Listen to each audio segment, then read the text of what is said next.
video, you guys. The third video in 2 weeks. I'm like a different person. Now this is a video I've been excited to make for a little while now. So if you follow me on Instagram, you'll have probably heard me talking about this really big, exciting surprise that I have coming up.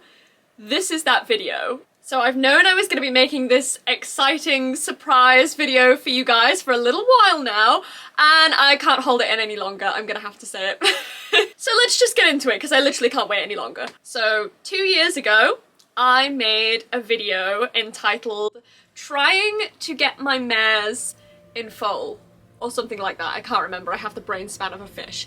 And if you followed me back then and watched the video, you'll have seen that I had Harriet and Madge, and the whole video was about me trying to get them into foal and it being a lot more difficult than we initially planned, essentially. So Harriet was inseminated twice. So Harriet took the second time she was inseminated, and it's one of my favourite videos of all time. I used Ellie Goulding's How Long Will I Love You at the end of the video, and it still makes me cry.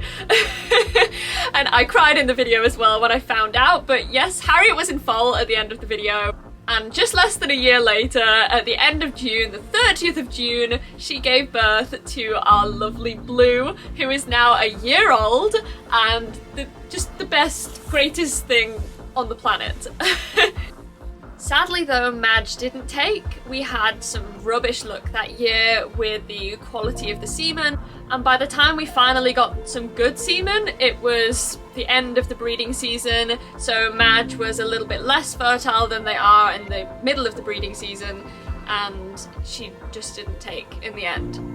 And we thought we were going to leave her at that. We didn't think we were going to try and get her in foal again, but come 2020, we took her in with Evie. Now, again, if you follow me on Instagram, or on here actually, I think I posted about it on here. I know I spoke about her in my comeback video last week, but Evie did take, she took first time, and she gave birth to Poppy, who's here, who is 3 months old now. She was born on Star Wars Day, May the 4th. And she is just the most incredible little thing on the planet. I absolutely adore my foals. I'm obsessed with them. They are my life and they will be with me forever. So we took Madge in with Evie for one final shot, because we had one shot left with that stallion. Madgy Mo. Madgy Mo. Hi, baby. Don't be nervous. How are you, Eves? Evie? Ah! It's an Eves.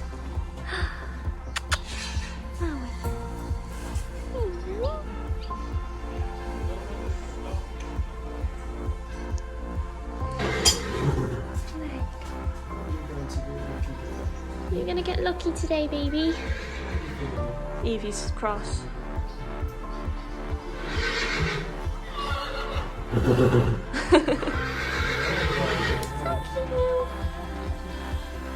And sadly, once again, she didn't take. It was heartbreaking, to be honest. I really got it in my head. I thought, this is her chance. You know, last year it all went wrong. Like this year, she's fertile, she's ready, she's in the middle of the breeding season, she's gonna take, and then she just didn't. And that's just one of those things. And I know it happens to a lot of mares and a lot of people, and you know, it happens with everything, but it was just heartbreaking. And I think the most heartbreaking part for me was, this is getting me emotional now thinking about it, but I didn't film it.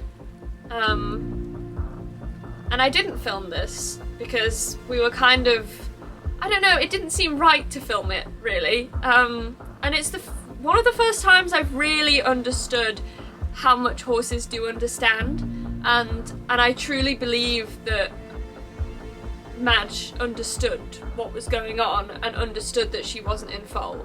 From what I've been told, she's had 2 foals with a previous owner.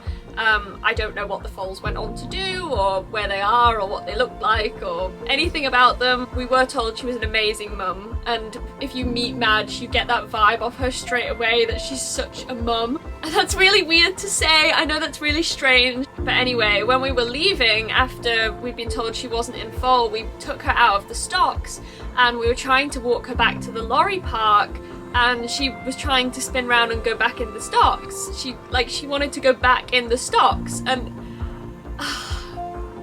it was like she knew. Maybe she didn't, maybe this was just my head imagining it, but it was like she knew that that was it, that was her chance over, and it was like she was saying, no, take me back in there, try again, try again. But anyway, we brought her home. So Madge kept Evie company through her whole pregnancy, and she'd done the same thing for Harriet as well, and still didn't have a baby of her own. And then came June. We had one of the reproductive vets here was checking one of the other horses over, and we were talking about the situation with Madge and what had happened in the past with her and how much she wanted a foal, and he told us it wasn't too late, and he said he wasn't supposed to recommend stallions, but there was a stallion nearby who has a ridiculously high success rate with getting difficult mares into foal. And it just so happened that he matched the type of horse we wanted to put her to perfectly. And his name is Skip and See. So this is Skip and See. He is an Irish draft gelding. Well done, Kate. Yes, of course he could breed. He's a gelding, you idiot. He's an Irish draft stallion. A gelding!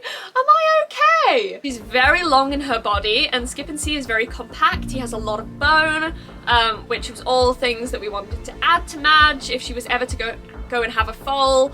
And he's just gorgeous. He could jump. He was perfect for her. And he said, you know what? It's not too late. Let's, if you want to, let's give it a go. She was inseminated in June, and the day he came to scan her to see if she was in foal, I actually wasn't here. I was with Dad away at a show venue nearby with a horse that someone was trying, a sales livery of mine that someone was trying. So I had to take the horse through to the show venue for them to try, so I wasn't here and I couldn't be here. So we had no idea what was going on. We were on our way back from the show centre and I text him. This is what I text. A few minutes later, she was in foal, and it finally happened. I cannot even begin to say how happy I am and how excited I am about the future, and I'm over the moon. Honestly, after everything she's been through, after all the heartache, after 2 years of trying, we finally got there. So this here is her 2-week scan. I have no idea what I'm really looking at when I look at these scans. I know it's the black dot to begin with, and I see that and I'm like, yay, they're in foal. I'm talking like a veteran at it now. Like, I've had 3, This is my 3rd. So this... At least I know what they're supposed to look like, the scans now at least. We saw the heartbeat and everything, which was so exciting. I'm just so happy for her after everything she's been through. She deserves this more than any other horse I've ever met. I know some of you guys will be really excited too to meet the foal and everything.